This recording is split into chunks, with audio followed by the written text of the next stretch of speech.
Good afternoon. Thank you for joining us on part two on prepared country living. As I mentioned this past Friday night, we had here at our church we had completed this prepared country living seminars on Wednesday night, but did not record this, and I was impressed because of what's been currently going on that we need to at least try to record this, put it on YouTube, also on Facebook for those that are interested. They need to be warned as well, encouraged to make proper decisions as quickly as the Lord opens up. So before we begin, I'm just going to invite you to have a word with me as we start part two. So, Father in heaven, I want to thank you, Lord, for this opportunity to be able to come to share our experience, the things that is necessary for your people, that in the time of that we're living in this crisis, Father, that we need to be calling our brethren out of the cities as fast as possible, as fast as the Lord can open up. So guide and direct my thoughts, those that are watching, those that will be watching, that they will be blessed, that they will be given some instruction. In Jesus' name, amen. Now, this part two is we must move forward by faith. We must go forward as God opens the door. Let us not hesitate. Let us not procrastinate.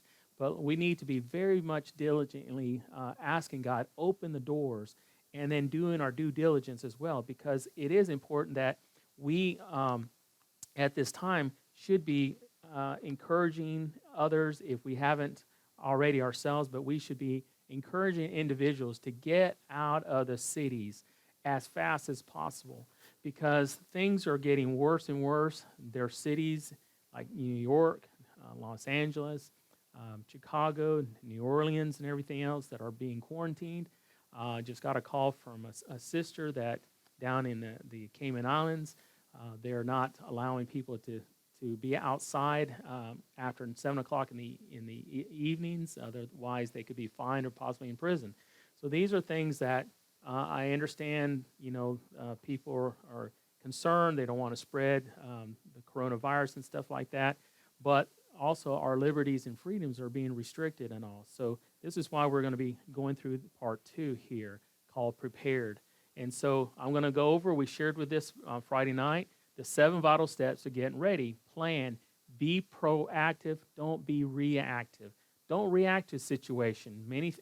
A lot of times, and I've seen this when we had some people that would come around from Mount Media, and a lot of admins would go, and they go to these meetings, and I'd get calls. Hey, Pastor Ben, is there property out in them, because we live out in the mountains? Is there property out there? And they'd come out, and then as the meetings went a week or two or so past that, then all of a sudden, guess what? They lost sight of it. They wouldn't do anything until something else. So don't be reactive. Be proactive in moving forward by faith.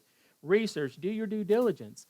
Ask the Lord. Look, and that's why we're trying to share as much as we can with you all. I know there's a lot of things that needs to be done, but the Lord will open up real quickly. But you've got to search it out and say, Lord, where would you have me to be? Where can I go to do mission work? Explain, clearly define to your spouse, your family, what needs to be done, so that way they're not in darkness, and they're like, when you do make a decision to move, that it's just not all of a sudden suddenly done. The other thing is prioritize. Don't be overwhelmed. Take the necessary steps towards your goal. If you have to eliminate a lot of furniture, bedding, things of that nature, vehicles, whatever, if you have excess things, the whole purpose of moving to the country is not going to still have a 5,000 square foot home.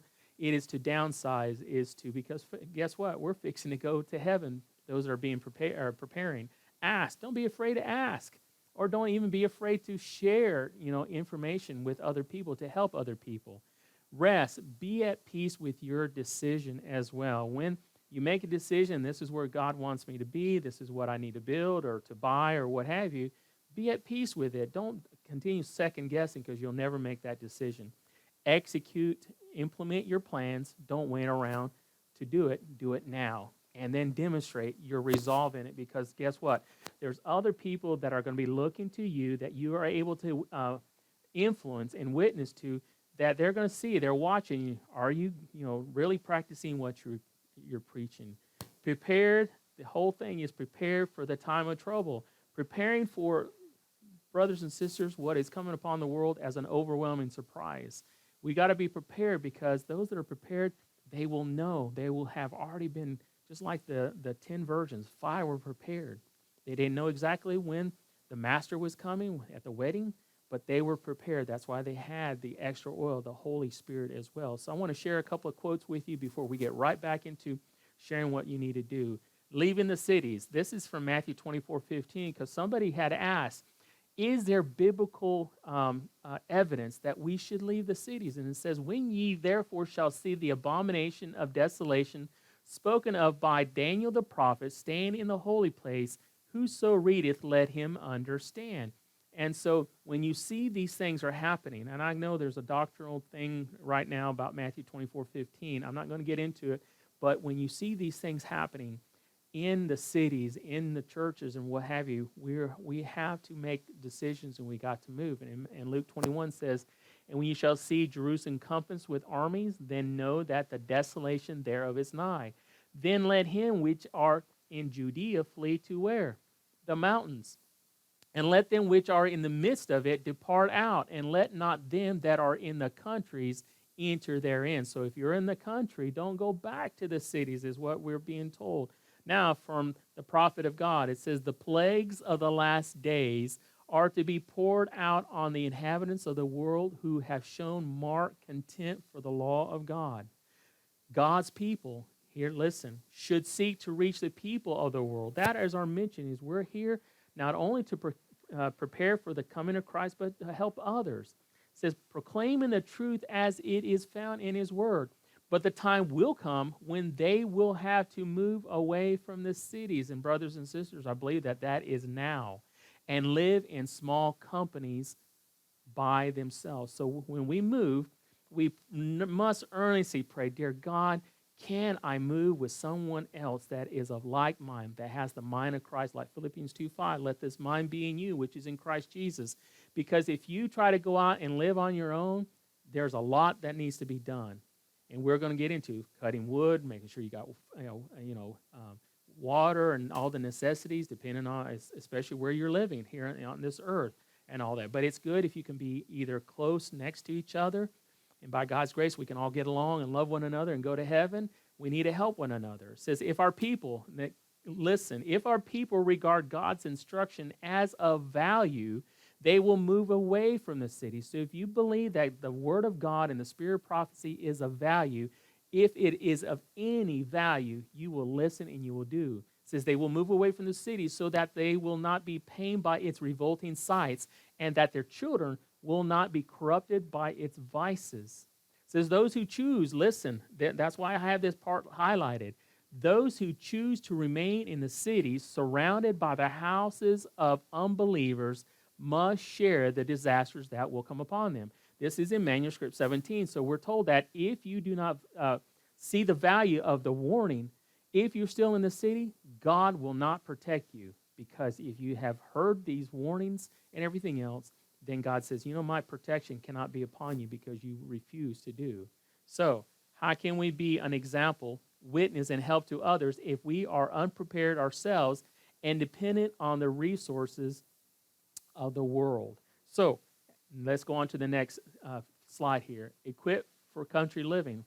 Please do not feel overwhelmed that you will need to purchase everything on this equipment list as we go through it, where I'm going to suggest these things, because a lot of times people that are looking to move the country, they don't know what they need to look for, so I'm trying to make sure that we give you the information. It says these are just suggestions and will vary depending upon your budget and your location. Some people have the money. That's great. They can move. Some people don't have the money, and they've got to step out in faith and all that. Some people have lost a lot of money because they procrastinated because the economy has tanked down and all that. So, but what you need is water, you need food, you need heat, again, depending on where you're living, and then there are some miscellaneous as well. Now, these are the reasons why a lot of people give, these are really excuses for not moving. One, they always want to trying to give some reason. I'm too old, I don't have any money. They have excuses, and they try to make justifications, and that's not right.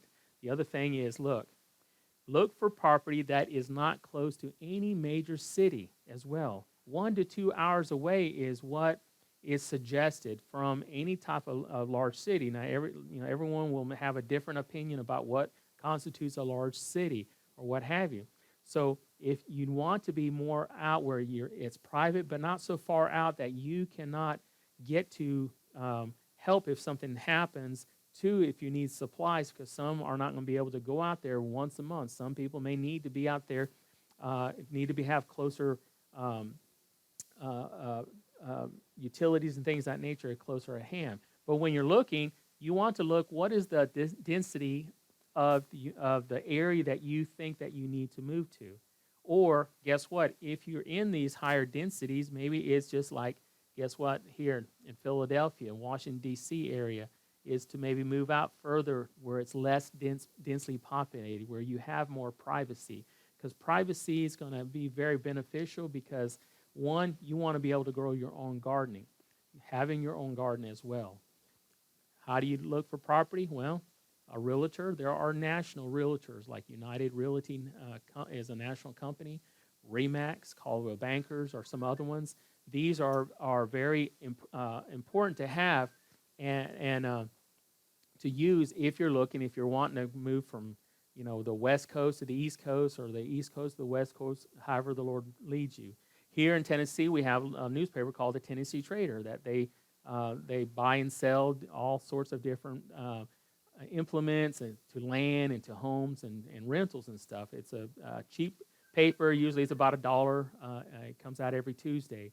Also, local newspapers are something that would be very important to have. Usually on Sunday, like today, it's Sunday. The newspaper has a lot of for sales for properties and homes and things of that nature. Church members, if you're looking and you want to move, go to a local, hopefully a Present Truth church, and ask the people there that the pastor, the elders, or what have you, people that can be trusted, that listen, is there any property available and all that, family or friends. It's amazing how the Lord opens up. Also, foreclosure. You can go to foreclosure.com. There's other type of foreclosure. It's just like I said the other night. When you do that, you can actually sign up for these things. They usually for $1, and then they give you 30 days free. But just always remember, unless you want to pay, it's normally $50 a month for these search engines or what have you. If you're looking for foreclosure, if you can't find something within 30 days. Also, for sale by owners are also great resources because you will normally be able to get them less cheaper for the property than if they went through a realtor. And you can also go driving through the country and the mountains and see what the Holy Spirit may be impressing you to look for as well. Where to look for this? Look for property that you can afford. Don't try to overextend yourself into something that you're going to have to pay forever. The key is trying to move and try to get at his debt as fast as possible. And suggestion that I'm going to tell you is 5 to 10 wooded acres for a normal size family of 3 or 4 in the family, because that way you can cut your own wood to be able to heat and to cook with especially when that time comes. That's all the resources we may have for a while for heating, cooking, and also building. You could cut your own wood from the property to build your own home or what have you, to be self-sufficient. So that way it gives you kind of an idea as well. Now, as you see this book here, is You Can't Survive by Jerry Franklin. He was in, I think, Vancouver, British Columbia in Canada. He back in December 2018, he did pass away. Had the privilege of being able to speak with him at a camp meeting in Oklahoma. And but he did write a book. It's called You Can Survive. You can actually Amazon it or Google it. And I would encourage you to purchase it because it has a lot of information on how to move toward the country. And this is really building a log cabin, kind of like they did back in the early 1800s and before them as well. Number 2, when you're looking to country living, one of the things is preferably with running water, or you look at and possibly having a well dug. Not saying that you can't find it.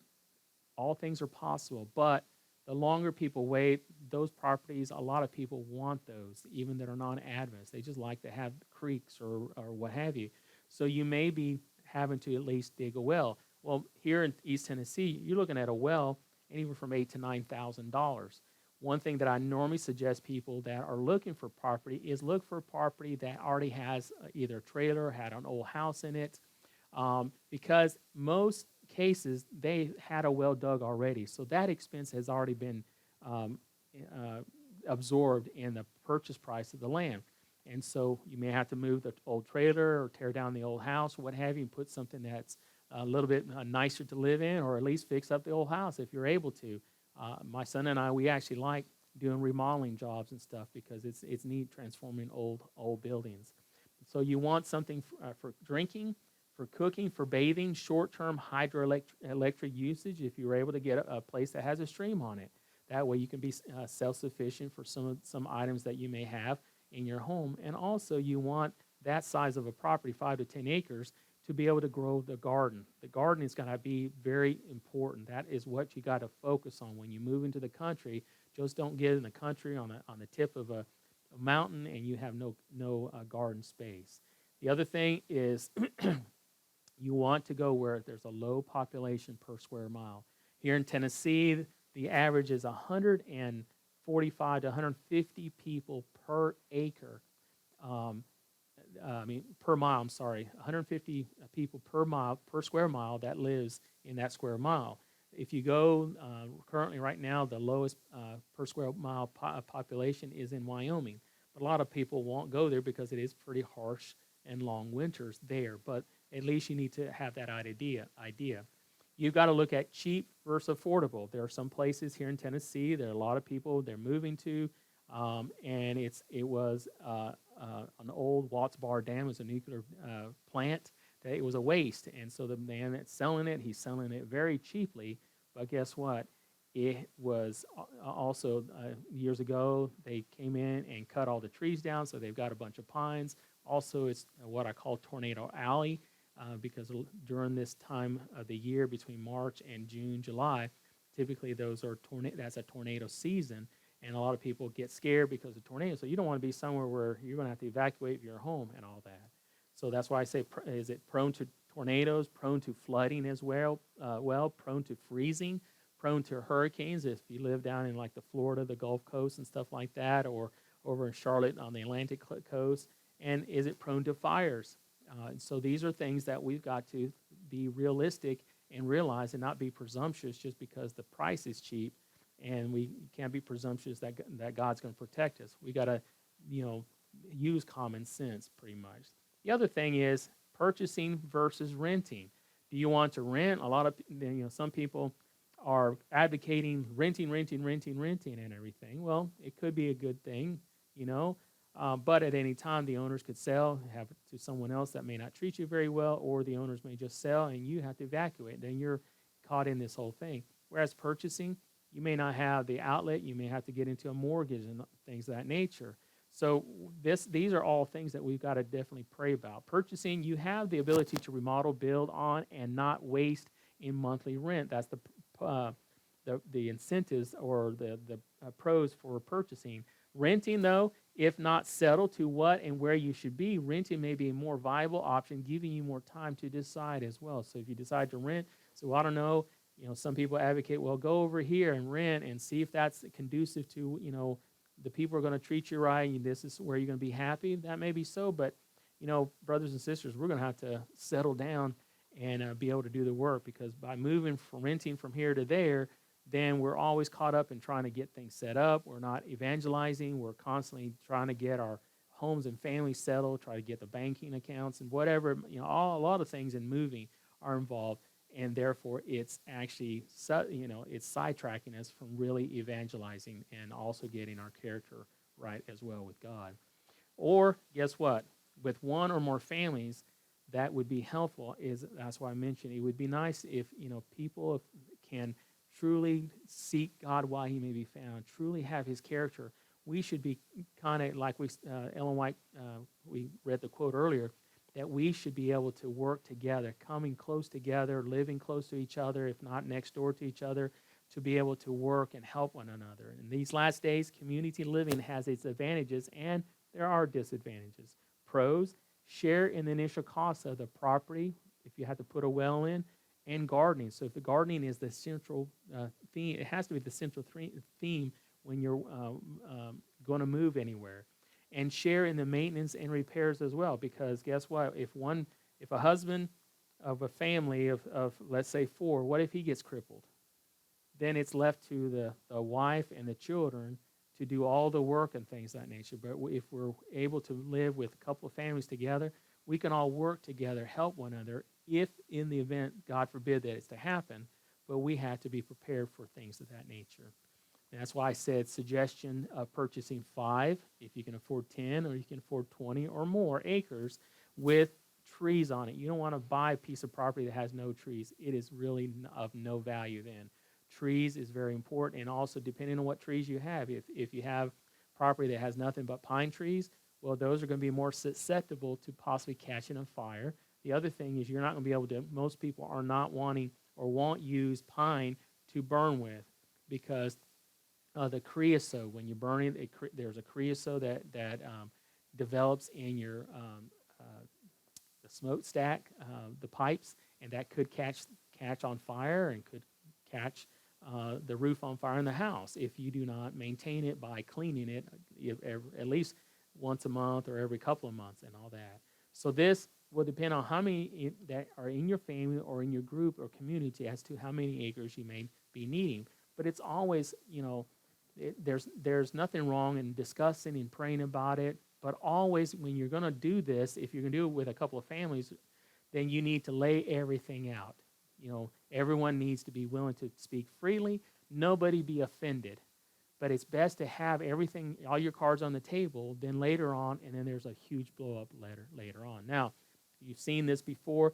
This would be kind of a nice little community if you were single, what have you, where you could live together. Everyone could, live together and work together and everybody be happy. So this is kind of a nice scenario and all that. Now, I know this is for like a motorcycle park and all that, but it kind of gives us an idea. There are some small homes where a husband and wife, could be, and I know of people that live in something like this that is not very big, maybe 400 or 500 square feet. It has a little small kitchen, their bedroom, everything else, has a bathroom, everything that they need.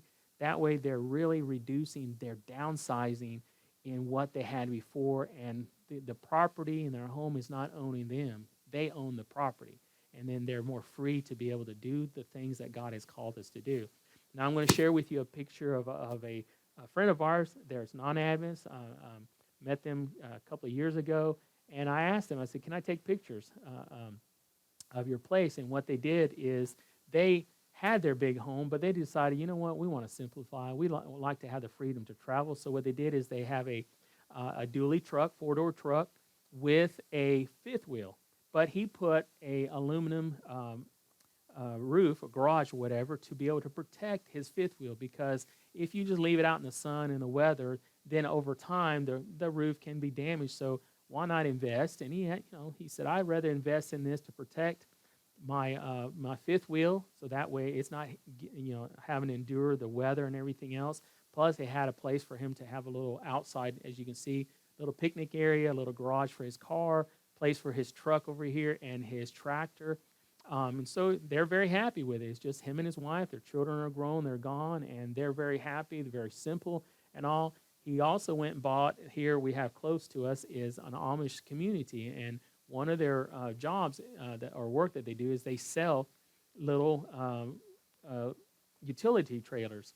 And so he went and bought one, and he decided to make some conversions. And as you can see, he put his washer and dryer, sink, and a shower, a toilet, and a refrigerator, and that was his wife's half. And then he had another half where he actually had a little utility room for his tools and stuff like that. He also had right here a instant water heater. So whenever they needed water, it would only come on to heat the water as he needed. It would never run out of hot water. But then when he turned the hot water off, it would shut down. So it wasn't constantly using electricity to keep the hot water. That is a huge expense as well. So they're loving it. Amazon also has gotten into the game, I guess, if you want to call it a game, or the enterprise of selling tiny homes. that they start around $5,900 and they can go up. I've seen them tiny homes up to about $150,000, where all the materials, everything else, instructions on how to build it is sent to you, and there it is, and all that. So that's why I'm just encouraging people, build what you need, not what you want, or don't move out of the cities thinking you're going to have the comforts and ease and everything else out in the country. Because one of the problems is if you cannot sustain that house, then you're going to be in a world of hurt as well. Now, I want to turn our attention to something else that to me is very important, is health preparedness as well. In this time of the coronavirus, the scare, we have an opportunity to, one, get the character of Christ, have victory over sin, the seal of God. The other thing is we need to, as I was sharing with you earlier, about calling the people out of the cities. And the next thing is the health as well, sharing the health message to those that we come in contact. Excuse me, I'm going to drink a little water. So, we need to learn about natural remedies. And one of the things, obviously, we need to have the Holy Bible. The Bible then becomes very important to Christians who wish to hear about the life, ministry, death, and resurrection of their Savior. The Bible is of paramount importance to Christians because the teachings in the book are the basis of their religion. The primary way God speaks to us is through the Bible. This means that one of the first things you should do in your search for God's purpose is to start digging into Scripture.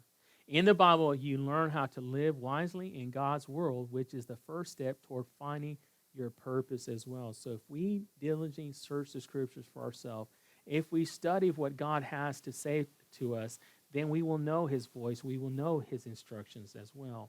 The next thing is learning natural remedies, learning how to do hydrotherapy, how to do hot and colds, how to do fever treatments as well.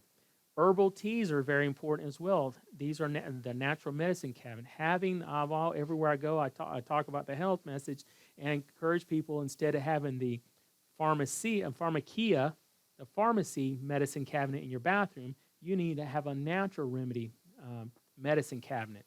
And also take it with you when you're traveling, because you're always going to find someone that is needing help as well. So the other thing, we talk about and we teach about the 12 most important herbs that you should have in your home. Now there's other herbs, but there's 12 that we talk about. Identifying herbs as well, how to go through the woods. Edible herbs is another very valuable, where those that you can eat, those you can't eat. Books such as the Natural Remedy Encyclopedia, this should be what I call your second Bible here. This has over 11,000 home remedies. It covers 730 of the most common diseases. The newest book, it's about 1,200 pages, 1,224 pages actually to be exact. Very valuable to have. Also, the 10 Talents Cookbook has over 1,000 recipes on vegan and vegetarian, and also how to do meal preparations and all. This book here is another one. It's called the Medical Missionary Manual. These are very valuable to have. Also, the teas that we talked about, there's salves. All of these are available if you're interested and you want to contact us at edenspathway.com, and then you can go there and you can see these things as well. Also, making your own herbal teas and dealing with imbalanced hormones is something else that can be very helpful, especially for ladies and men too, but more specifically in the last 20 years of having a lifestyle center, we've dealt with more with women hormone imbalance as well. So that's why I talked about the Natural Remedy Encyclopedia, 11,000 inexpensive home remedies, cover 730 diseases, more than 7,000 cross-references as well, so that's not a bad price for $75 to have that. And every home should have this as well. Another book that we have, and it's very hard to get, I've got a couple of these left. It's the Lewis Tenney's best-selling Today's Herbal Health. Is now bigger and better than ever in its 6th edition, and these are no longer published at all. What it does, it deals with over 200 different herbs and tells you how to use them, what all they're good, like their secondary their first primary and secondary primary usage. It's something that I would encourage everybody to look into getting, because it's very helpful, especially with all the diseases. This book, again, is very valuable to have. The 10 Talents, as I mentioned as well, it has over 1,000 heart-healthy, low-fat, low-sodium, high-fiber, cholesterol-free recipes with over 1,000, actually 1,300, as I forgot that. I had that down, 1,300 color photographs.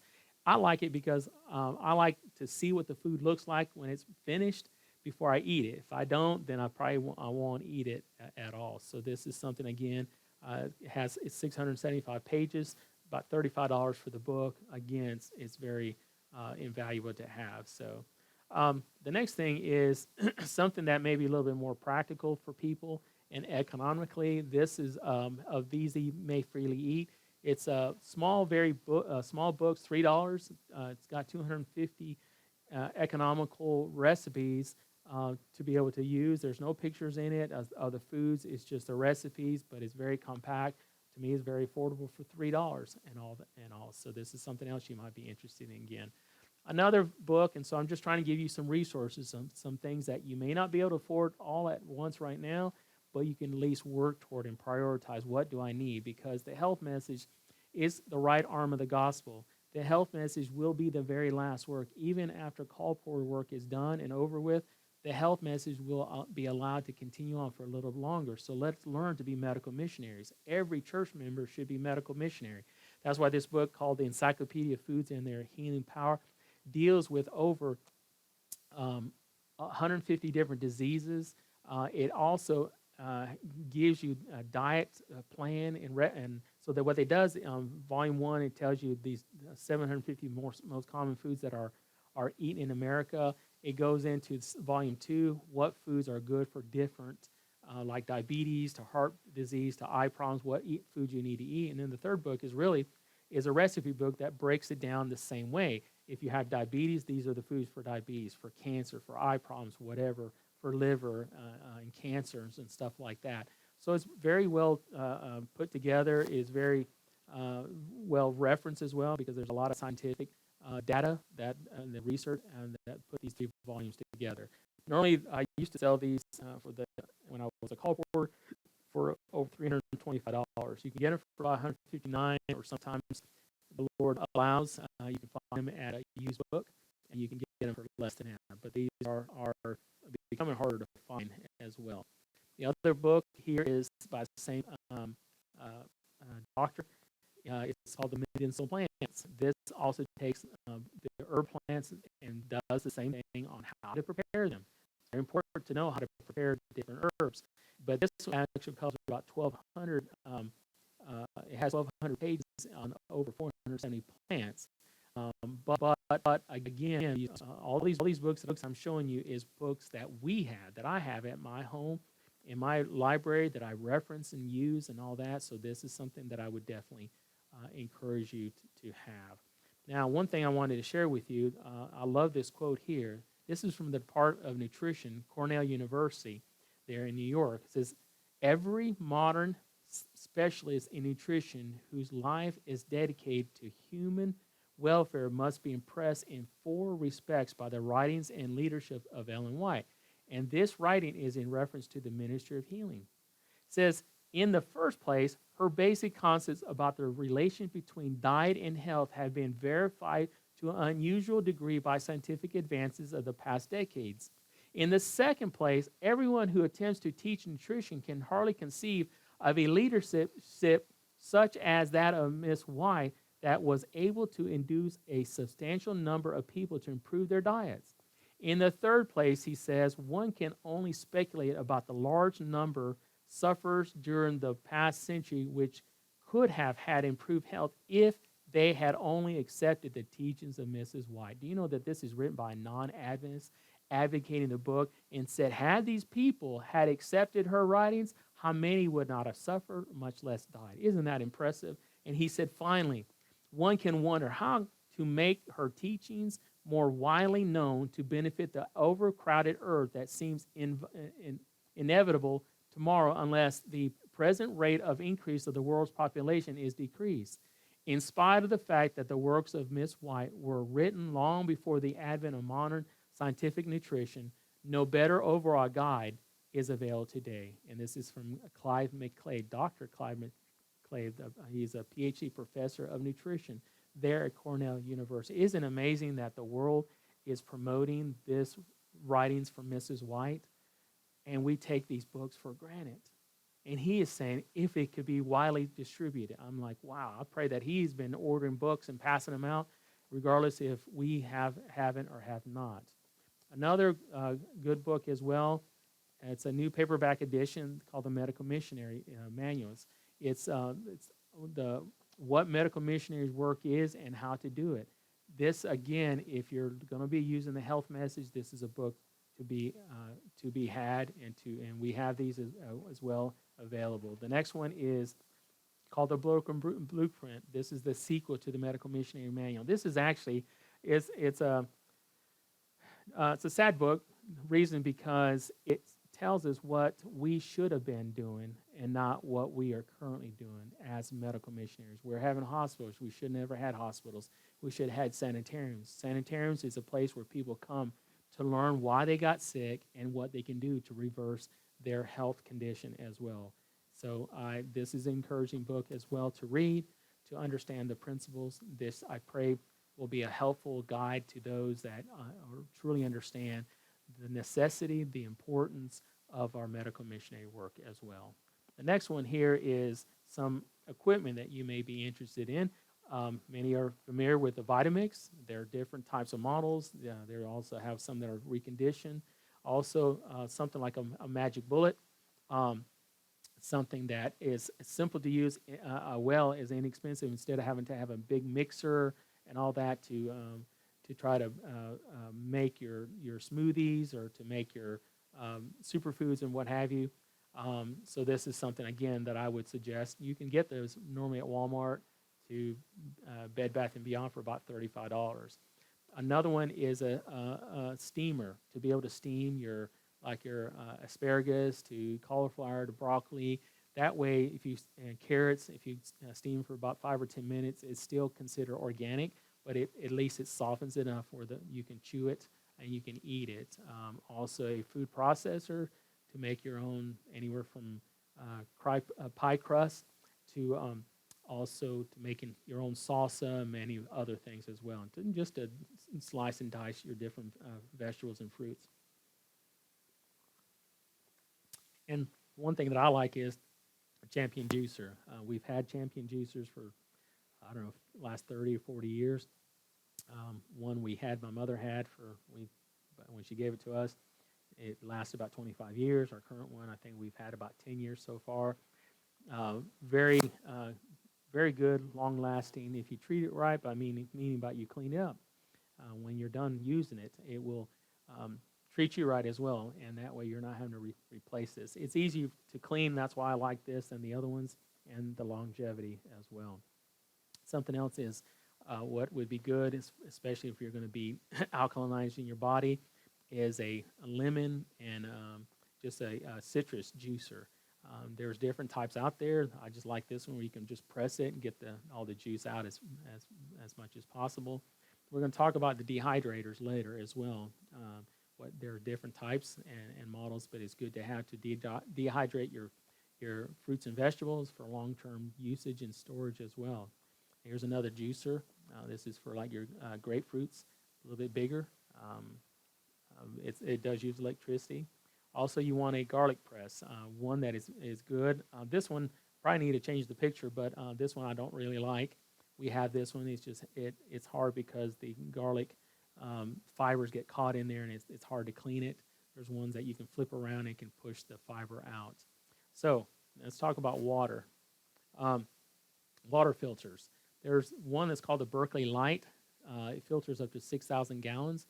It's anywhere from $209 to $279, and you can see the website. The British Berkfield filters up to 6,000 as well, as $249. Katana, Katad, I think that's how you pronounce it. It's a drip filter. It filters up to 39,000 gallons. It's only $200.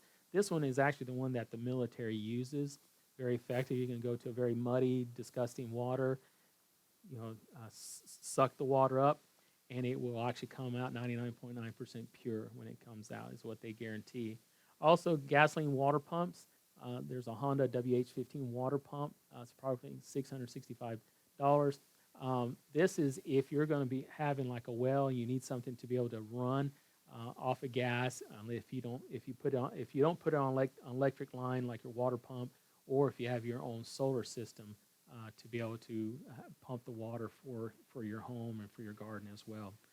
The other next thing is I'm going to share with you is gasoline and diesel stabilizers. So if you're going to have some type of container, like a 500-gallon or 1,000-gallon containers you can put gasoline or diesel in, you want something that will stabilize that fuel for X amount of time. So this P.R.E.P.A.R.E.D gasoline or diesel, the one is not good for both. You have to buy one specific gasoline and one for diesel, but they're good to preserve the gasoline because you can lose the octane in the gasoline by it just sitting there, and so they guarantee it to last the octane level for up to 10 years as well. So it's $29 for this, and you can get them in different sizes as well.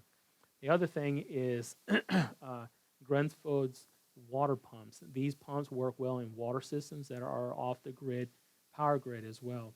So they doesn't use a lot of electricity for it to be efficiently to be able to pump water. So, but they are a little bit expensive up front. So you just got to make that right decision as to what you're wanting to do. The next thing is what you need to look at, transition from grocery store to home store. So food, a basic necessity. First, let's think about what type of foods that you would need to have in times when food may be scarce, like for health, for easy use and cooking, and something that's inexpensive, such as, food that has staying power, like beans, nuts, high protein. Those things what I mean is you can store and they will last longer by being stored. Also foods high in fiber because you need the fiber. It fills us up and keeps us regular meaning that you're going to have a normal bowel movement every day. Nutritious foods such as sprouts, you can do a lot of your own sprouting. Foods grown in soil that is very high in elements needed for good nutrition. So, a wheatgrass, barley, alfalfa, those are all different types of foods that you can eat, you can grow, very simple.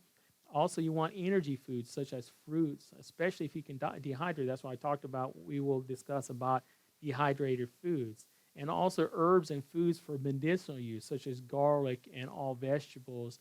You can have basil plants, all these things that can be grown in a small grow boxes or your back door. Doesn't take up a lot of room, but they're very invaluable.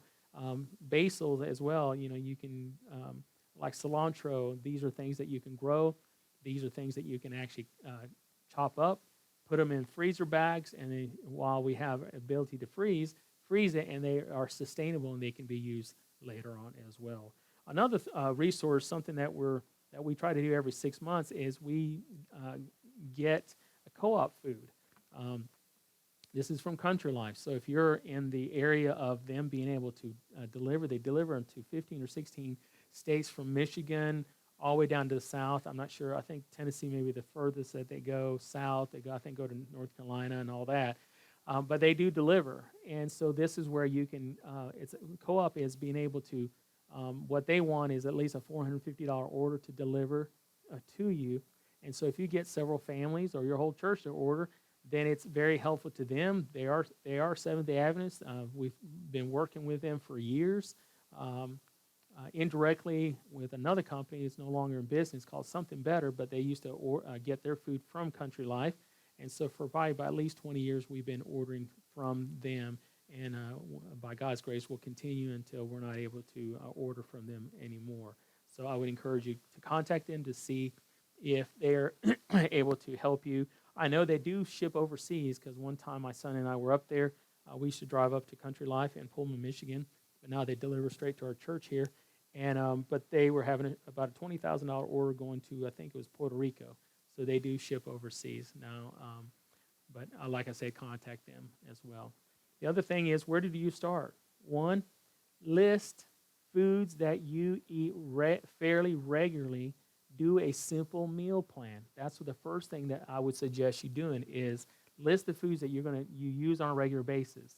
One, make a list of ingredients needed to make these foods from scratch, okay? Like bread, flour, salt, yeast, sweeteners, and oil. So this is the things that you got to sit down and do your due diligence. Simple foods that are easy to prepare, such as, it's not going to take so much cooking to do, baking time, things of that nature, like granola. Granola does take a little time, but once you get it done, it can last for a good length of time. And a good homemade granola is really healthier and safer in these days. So another resource to look at is getting your seeds from Baker Creek Heirloom. They do send a free magazine. Again, you have to call them. I haven't contacted them yet this year, but they normally get it sent out. They publish about 300 and 350 of these catalogs, send them out. They're very good. They're Adventist people as well. And they used to have a store in California, one in Connecticut. They have about 1,500 different heirloom seeds. And heirloom seeds, for those that don't know what they are, is seeds that were, when you plant, let's say, tomato plants, and you take the seeds out of the tomato, those seeds are good when you dry them. They're good to plant for next year. GMO, genetically modified organisms, are seeds that are only one-time use. You can't dry the seeds because most of them, they don't have seeds, but you can't dry the seeds for those that you can or do, and you can't get them to grow next year. Plus, it does not have the nutritional value in a GMO seed as well. So the next thing is review your list. Which ingredients can you grow yourself? That's why I shared with you about the Baker Creek heirloom seeds in your own garden, your own orchard. I mean, we've been told that those that live in the country that are self-sufficient will live like kings and queens. So this is something that we need to look at as to, what can we do that we can grow our own food? Number two, which ingredients could you produce yourself, such as growing your own or having your own bees. We have a church member that used to do that. They were beekeepers, and they would get the honey when it was ready. You can also get starters where you can have these new beehives, also to replace commercial yeast. Which ingredients would you need to purchase is number three. So there are maybe some things that you may be left with having to purchase, not being able to be self-sufficient. Or guess what? What about in these last days? We could barter. One person may be equipped or had the knowledge to be able to do one thing, like having your bees, the honey, and then you might be able to have growing sprouts and stuff, and then you can barter as well in these last days. The next thing is begin the transition. Don't sit around and wait. Wait. It could be too late. Growing your own fruits and vegetables is very important, to have your own garden to be able to do, your own orchard to do this. If you don't already have a garden, plot, or orchard, choose and prepare the area. It may necessitate taking trees down. If you don't have a tractor or whatever to take up the stumps and everything else, then ask. Help one another. And here's one that's a good resource. Elliott Coleman books from Chelsea Green Publishing, The New Organic Grower, How to Grow Your Own Food. 4 Seasons Harvest. This book talks about how you can have growing your own food year-round. The Winter Harvest Handbook, meaning what are the winter foods that you should grow that grow the best in the winter as well. So again, when you're able to, and here you have the ISBN number, I would suggest you looking into getting these as well. The next thing is Grow Your Own Fruit and Vegetables, the book by Lewis Hill. It's available from story.com. This is cold climate gardening, how to extend your growing season by at least 30 days. So there's most farmers, they say, well, this is the length that you can grow, but this one actually talks about what you can do, especially in the cold climate gardening, where you can extend your harvest even longer if you don't have greenhouses and what have you to be able to grow year-round. The next thing is growing your own fruits and vegetables. This is from Mountain Media Ministry. There's DVDs called Fall Gardening and Fruit Culture, Spring Gardening, and Planting by the Blueprint. These are available if you don't know where to get them. I think you might be able to Google them if they're still available. We don't mind making copies for individuals, just let us know and contact us as well. These are good to learn from and to implement them. Also, growing your own fruits and vegetables. Build a fence around your garden or orchard, or build a hoop house if necessary. What I'm talking about is, to protect from wildlife, you're going to probably need at least 6 to 8 foot fencing.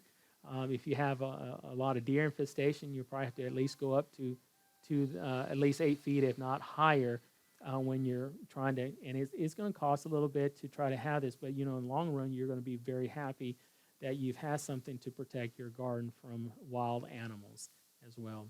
The other thing is only plant and grow foods that you will use and that will make substantial meals, such as potatoes and apples, things that can last, things that you're going to, especially be happy with, that are not going to rot in a quick time. Potatoes last pretty long, yes. They eventually have these little growths in them, but a lot of times you can just pop those off and still eat potatoes, especially if you store them in a nice, cool place. So the next thing is plant and grow medicinal foods and herbs, as I mentioned earlier. This book here says, From the Shepherd's Purse, a modern up-to-date work on medicinal plants, their identification, preparation, and use. And so this is the book that from the Shepherd's Purse. This is a good book to have. I know there's some other ones, but some of the older books I tend to lean toward because they give you really more pointed instructions on the use of these, whereas the newer modern ones aren't the most valuable in my case. You just have to be careful where you get those from. Next thing is Formula for How to Grow and Eat Your Own Superfoods by Becky Dickinson. The Super Nutritious Gardening by Lynn Hogg. These are two different books that I would suggest. How to get beets are very helpful. I learned to grow your own beets, your own gourds and things of that nature. These are all good, depending on what you might need or what you might even like as well. That's one of the things is don't grow and foods that your family is not going to eat. You're going to waste your time. Now, our families needs to learn how to, like different foods that we may not be used to, but don't force your children, to eat things that they definitely will not eat. Also, another one is Formula for Making Plants, Blossom and Fruit by L. Hogg. Growing your sprouts, your wheatgrass indoors year-round if needed for extra nutrition as well. So this book here is very good on how to do your own wheatgrass. Normally wheatgrass, when you grow your wheatgrass, it's good enough for it to have about 3 cuts. After 3 cuts, then you need to throw it away, and then you have to start over. So at least you get about 15 days cutting. About every 5 days you can roughly cut it, or you can cut the wheatgrass, juice the wheatgrass, and it is a very powerful superfood. You don't need a lot of it, but you can get about 3 cuts out of it. Also, plant fruit trees that will produce as quickly as possible. Again, planting by the blueprint. And what it means by planting by the blueprint, Mountain Media Ministries, actually what they do is they share about how Ellen White was instructed, again, by the angel of God, how to go out and plant fruit trees. And there's a certain way. You basically dig a big hole, you put rocks underneath the plant, and then fill it up with dirt. And what that does, it causes the roots to spread out, and they will grow even faster because by spreading out the roots, it's kind of an object lesson there. If God's people would spread out, then the gospel would grow much faster, just like these plants. And one person actually tested it. They planted it an apple tree the way man normally plants it, and then they planted it by the blueprint, and the blueprint apple tree grew twice as fast as the other tree. And so then they were very much convinced that God did instruct her on how to grow, to give us information as well. The next thing is save your seeds. Once you planted these different fruits and vegetables, learn to save your own seeds. If you haven't already done so, now is definitely the time to order seeds for this summer's garden. And so here's the information from Baker Creek. One thing that I always tell people is when you go to order the seeds, always order at least 2 for everything. Because what will happen is a lot of people will get the seeds, they'll plant them, then they will forget to dry the seeds. And when we're in a crisis like this, when we know as Seventh-day Adventists we're moving toward a no buy, no sell, then those that have had backup seeds especially, then if they missed it one year, then they will have it, and I'm sure they will not forget it the second year from the second set of seeds. But if you're good about remembering, still buy two just in case, because guess what? If you don't forget, then someone else may need it, and you could be able to share and say, you know what? I was instructed to buy a second set here. You can have these seeds of tomatoes, corn, whatever, to be able to grow their seeds and all that. So it's good way either way. Buy two sets of everything as well. Now, dehydrator, preserve your harvest. Dehydrating, I'm going to show you a couple of different ones. This is an inexpensive $32. It's a 4-tray expandable food dehydrator that a lot of people, if you've never dehydrated, maybe this is your first step. One thing that I have a struggle is a lot of times people spend, I'm going to show you a couple $100 dehydrators, and they do it, and after the first year, they're like, oh, this is just ridiculous. So I'd rather for people to at least, if they're not going to be serious about it, at least, not get too much invested into it. So this would be maybe a nice starter. And if they see that, oh, wow, they like it, then they may go to the next one. This is similar to what we have. It is by, I think this is by Northern Tools. It's a 750 watt 10 tray instead of the one that we just saw. It's a 4-tray dehydrator. So it's not too much investment. Again, $120 is not too bad. Then you get into another one. It's called the best company out there really is the Excalibur. That's the one that we have. It's a 9-tray. No timer, solid door. It's a white and black. Basically, the white trays as well is $200 for this dehydrator. Now, if you're not wanting to invest in something electrical, then another one that you might be interested in doing is a solar dehydrator, where you take a tin, basically a tin roof, silver tin roof. You make you can see this frame right here with a netting, so that when you put your dehydrated trays underneath of it, bugs can't get to it and mess it up. You also want a thermometer to see how hot that the sun's going to get it. And what's going to happen is it's going to retain 95 to 97 as you see nutrition. It's easy to use. It's easy to transport. Doesn't cost any electricity. It just will take you a little time to set it out in the sun. So it's going to be limited to when you have nice, beautiful sun. Now here, I'm thankful the last couple of days we've had some beautiful weather, sunshine we haven't had in weeks. So it's wonderful. So this would be a perfect time to dehydrate. It would take an all-day dehydration, so you pretty much have to get out there first thing in the morning, leave it out there all day, but you will be very happy to have something. So this is a solar dehydrator. The next thing is store in your jars or food grade buckets once you're done. And then there's a book called New Concepts in Dehydrated Food Cookery by Barbara Dinsley. So that's another good book to have.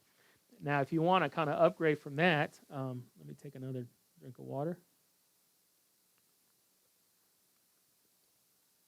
And you want something a little bit more permanent, this is another one that it's a dehydrator that you can build yourself. If you have experience building different cabinets or something like that, then 2 to 4 hours with some previous experience, this you can dehydrate tomatoes, apples, all types of fruits and stuff. This is a solar dehydrator. This is something that you would set up. You can either put it in the ground if you want, or just make it with 2x4 stands where you can at least pick it up and move it, and store it out of the weather when you're not using it. But here is a list of materials and tools that you'll need: hole saw, carpenter squares, tape measure, pencils and pencils, down to materials: untreated woods, softwood and hardwood boards, hardwood plywood, window screens, foam tapes, paint colors, sealants, common nails, door hinges, wood screws, dowels, acrylic sheets, wood glue, finishing nails, and also studs. And so what you do is you start building it, and here's some of the instructions and the sizes on what you do for the legs, and then start taking your plywood and then building both sides of it with your slats here for your shelving, and then cutting holes out for it to be able to ventilate. And as you can see the picture here, what the gentleman's doing, cutting the board on a crosscut saw, and then drilling into the plastic or the plexiglass to put as the shield over the door here to keep the bugs and stuff like that from coming in. So this is something that, if you've not had an experience in building little things like this, it's fun. You'll enjoy it. It takes you some time. Don't be impatient, but, when you're done, you'll be like, wow. And then once you're done building this, then you can paint it, to try to protect the wood so that way it will be sustained for a good length of time. And you'll be very happy, especially as you get out there and dehydrate your food and you start seeing that you're building up. Now, another one is if you want to get even more serious, is a fire dehydrator. This is definitely building it with block or brick and building a fire underneath it to dehydrate all of this food in this little shed, this little cabin and all. Now, this cabin obviously is going to take you some time to build, but again, if you're real serious about dehydrating, this one you will be able to have about 30 shelves to be able to dehydrate your food. So you're going to be able to dehydrate, 3 to 4 times more food than in the smaller cases. I would only probably suggest doing this is especially if you have a community of believers that are living close together, where you're not just doing it for yourself, but you're doing it for a whole family, a couple of families living close nearby, if not right next to each other as well. The next thing that I want to talk about is vehicle for country and mountain living. When you're going out into the country and living, you're going to have to possibly either make some changes. And what I'm fixing to share with you is I'm not promoting that you need to go and spend this money. I'm just giving you some ideas, I guess, again. And so, but you'll need vehicle for country or mountain living, such as, look, a Subaru. There's a lot of friends that we're having that are getting into the four-wheel drive Subaru. If you're living in the mountain, you'll probably need that, especially if it's going to snow or ice and everything else. Now, I wouldn't suggest spending $26,000. But if again, the Lord has to lead you. You may not want a Subaru. You may want a Honda, Toyota, something like that. Or you would need at least a Toyota truck or some type of truck. It doesn't have to be V6. May not, preferably, you may want a four-wheel drive. Definitely don't want to spend that because there are some very good used vehicles out there. But if you're going to, be self-sufficient, you're probably going to be needing to haul things around. And so if you do get a Subaru, or something four-wheel drive or something that's economical, inexpensive to use, that's going to last a long time, then the next thing is if you can't get a truck to haul things around, then you may want to invest in a small utility trailer. You can buy them cheaper at other places, but for presentation's sake, I thought, well, at least I'll show you what they have, what the cost is for a 5x8 trailer at Lowe's. You also will definitely want some type of tractor.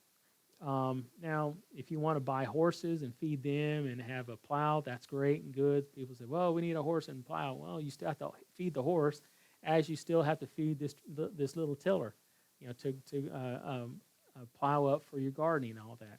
So I'm just giving you ideas. The Lord has to lead you what the Lord, wants to convict you what you need to have or what you might be able to afford.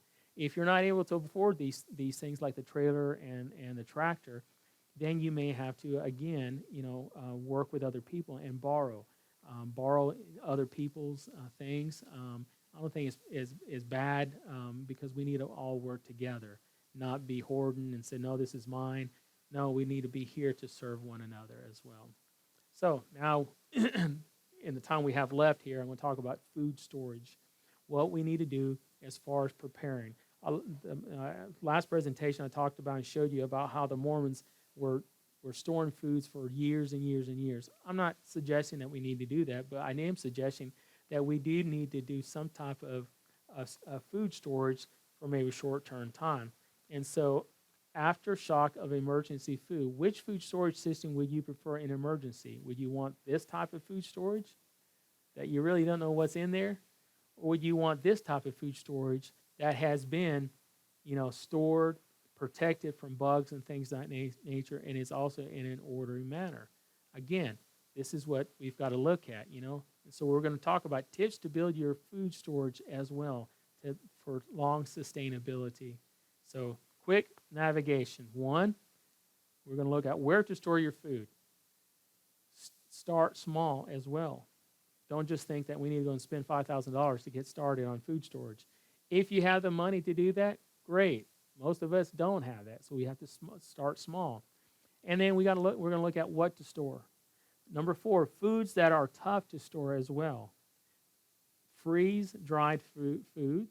What about MREs? These are military rations. Food storage tips. Preserving your own foods as well. How to do canning, dehydrating, how to do smoking. You know, food. There's some foods you can smoke, and then also looking at what some people call root cellars as well. So before you start buying food, you need to consider where you will put it. This will have a big effect on how much you're able to store. If you have a small apartment with little storage space, you're going to have to get creative. Here are 20 food storage locations for people with small homes. And so here are some features to look for in a food storage space. Airy, good ventilation. No direct sunlight. Temperature control needs to be below 80 degrees Fahrenheit or 70 degrees or lower will make your food last a lot longer. So the cooler it is, the longer the food's going to last. It has to be dry. That means no moisture, no standing water or dripping water. It has to be pest-free if possible as well. So, you know, you want to store it where pests aren't going to get into, like cockroaches and spiders and things of that nature.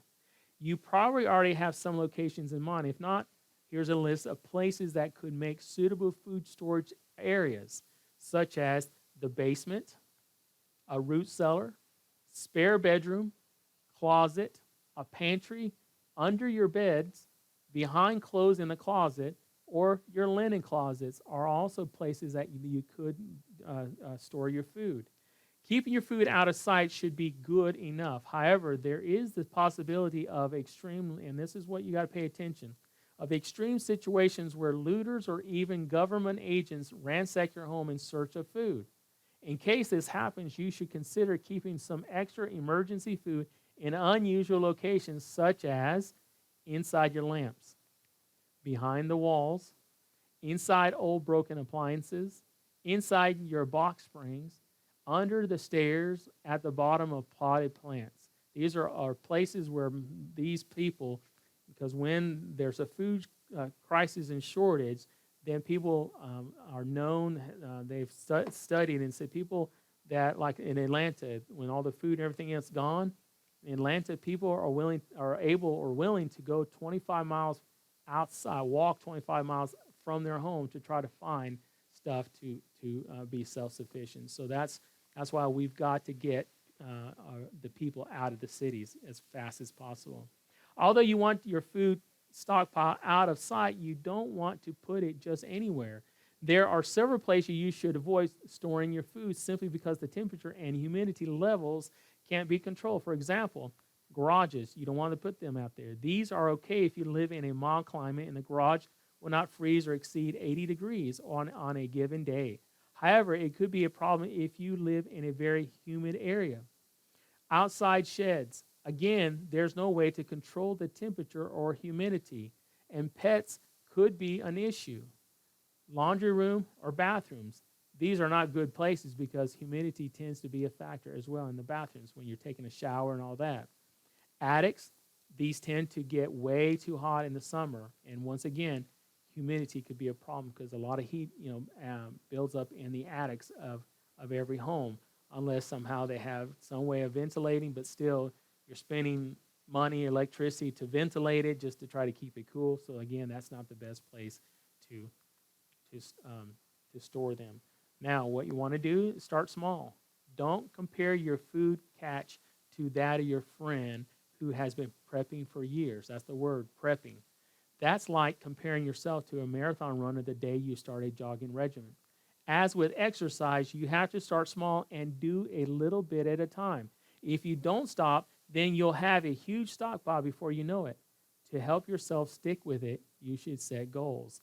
And again, keep telling you, I'm not advocating for storing for years and years and all that, but I'm advocating that we need to be doing this now, not sometime down the road.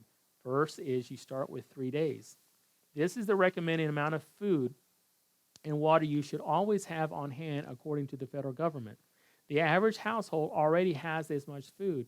If you don't, then acquire it right away and use it as your jumping off point. If a disaster happens, just like this coronavirus, everybody was going crazy getting toilet paper and all that.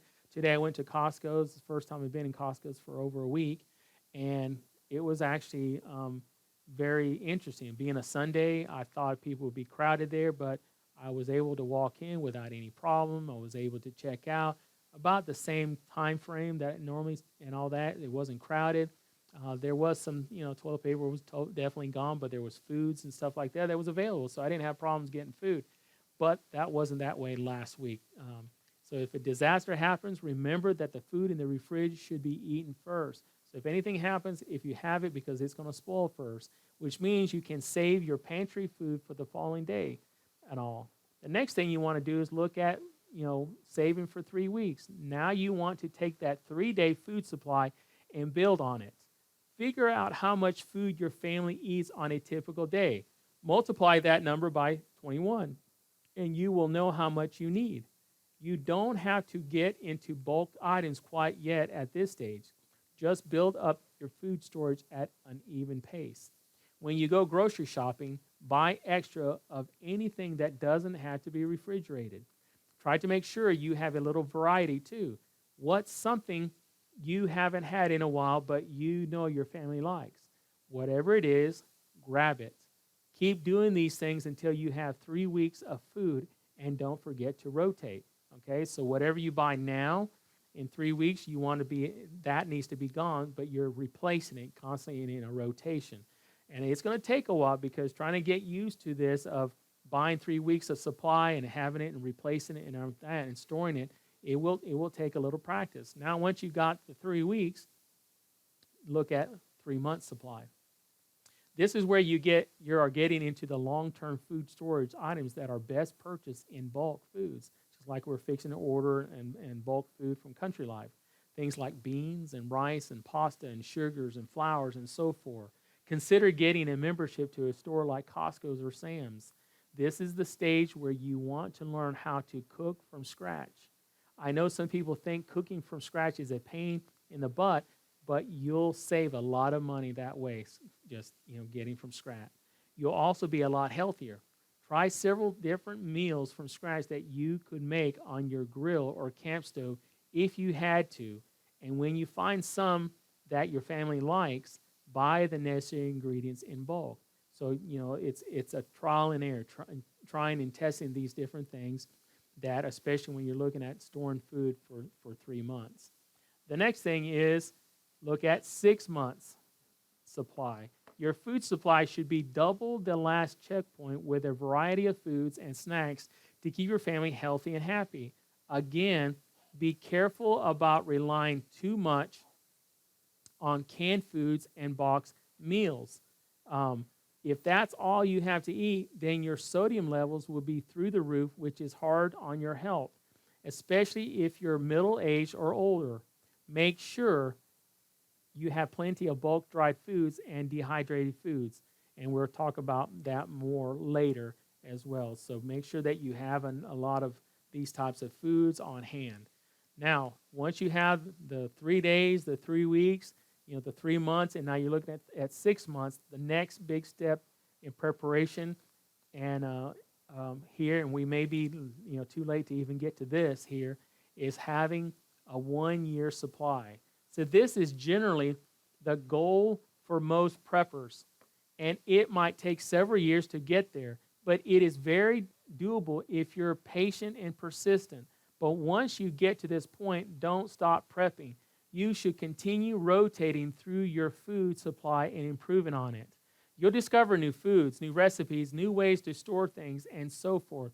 The longer you maintain a year's supply of food, the better it will get. So it will be some pain. There's no pain no gain without pain and all that. So the longer you do this, the more you will appreciate it, and the more practice you will get. Note, if you store this much food, make sure you pay attention to your food's shelf life as well. What I would do in the containers and stuff is to mark when you stored it. It says some foods probably don't last as long as you think, while other foods last a lot longer. So you need to make sure to see. Now let's look at what to store. Now it's time to get a little more specific. So what food should you store exactly? The short answer is whatever your family eats. There's an old saying, store what you eat and eat what you store. That might seem a little vague, but it is the one rule you need to keep in mind when you start buying extra food. Because otherwise, you're going to be buying a bunch of food. Yeah, this is great on sale. We got a great price, but it's going to sit there and nobody's ever going to eat it because it's disgusting. It's going to rot, and you're going to have to throw it away, and you've thrown away your money as well. Never store food your family hates or food your family hasn't tried, no matter how great of a deal is, as I just mentioned. You might be thinking, if we're hungry, we'll eat anything, so who cares? Well, that's not a very lovable attitude toward your family. It says, while this is true, you still want to focus on foods that everyone will enjoy. During a long-term disaster, it's important to do everything you can to keep up morale, and disgusting foods that no one likes will only make that more difficult. This is especially important if you have children as well, because you want to keep their courage. It's already difficult as it is, so don't make it worse. Then the next thing is, below is a list of foods with long shelf life, a year or longer. As I mentioned above, in addition to canned and boxed foods, you'll also want plenty of baking ingredients. You should also focus on foods that can be prepared in a variety of ways, so you'll have more meal options as well. And that's very important that you have these baking ingredients and stuff, because you just don't want to. You want to have some variety. You want to make the foods as tasty as possible, if possible. Note, if you store a lot of bulk dry foods like flour and rice, be sure you also buy something called diatomaceous earth, which kills pests but is safe to consume. Now on to the list that I mentioned earlier. White rice. Brown rice may be healthier, but it doesn't store nearly as long as white rice. You can still get white rice that's healthy. Dried beans like pinto, kidney, white, and whatever your family likes as far as beans are concerned. Steel-cut oats like oatmeal, canned fruit, canned vegetables, canned veggie meat, etc., the healthy ones as well. The Blue Label from Loma Linda is much healthier. I think Vibrant Life, and there's another one that I can't think of, are some good canned fake meat. They're veggie meats. Powdered soy, almond, coconut milk for milks. Baking ingredients such as baking soda, shortening sugar, that this is the good healthy sugars. Yeast and baking powder only last a few months if you're going to try to store them. Unless you vacuum seal them, then they will last a little bit longer. White flour, there are many other types of flour, but they don't last as long as well. So you got to look to see what the shelf life of these different foods. Salt, and if you use pepper, variety of spices and seasonings. Your meals will be very boring without them as well. So just make sure you have the salt to try to at least liven up your food. If you use pepper, be careful about your peppers, like your cayennes and stuff like that. They normally have a pretty good long shelf life, especially if you dry them. Pastas such as spaghetti noodles, the macaroni noodles, etc. Tomato sauces that are in jars. Instant potatoes, you may want those. Those may not be viable for a year or whatever, but may be good for 3 to 6 months. Peanut butters, jams and jellies, and also honeys. Honeys usually have a very good long shelf life. Granola bars for like quick snacks. Popcorn, canned foods such as soups and chilies, spaghettis. Other canned foods like corns and beans and green beans, all that. Coffee and tea. And when I talk about coffee, I'm not talking about the caffeinated coffee. I'm talking about the postums. You can also make coffee out of garbanzo beans by roasting the garbanzo beans, drying them, and then grinding them up. And I'm talking about teas that doesn't have, again, these horrible additives in them that's going to make you feel the caffeines and stuff like that. Condiments such as ketchup, mustard, hot sauce, barbecue sauces, etc. If you use those, again, get the organics, get the good hot sauces and stuff like that. Gravy packages. Gravy makes everything taste better as well. And then bouillon cubes are very also good to have to season your foods. So there are many other long-lasting foods, but this list is just to get the gears in your heads turning. So I didn't give you an exhaustive list. It's just enough to try to get you started. If your family has a particular staple they just can't live without, add plenty of it to your food storage. Better yet, learn to make it from scratch and stock the necessary ingredients. So I just wanted at least to present to you this part 2 today on the country living prepared and what you need to do as far as what steps you need to go ahead and get started now. Don't wait, don't delay, because the longer you wait, the longer you delay, the more you're going to put it off, and then you're going to come to another crisis very soon. So I just thank you again for participating with us, and please look forward to part 3 of our Prepared Country Living classes. And I just ask if you can just pray with me as we close. Father in heaven, we thank you again for this opportunity that we've had to share. We just ask that this information that has been presented, that our people will take heed, that they will study for themselves, that you will open up the doors for them to be able to find places to move to, that they will be able to move forward by faith, trusting and believing that God will direct them and guide them and supply them what they need before it's too late. So help them, Father, to make the moves now. In Jesus' name, amen.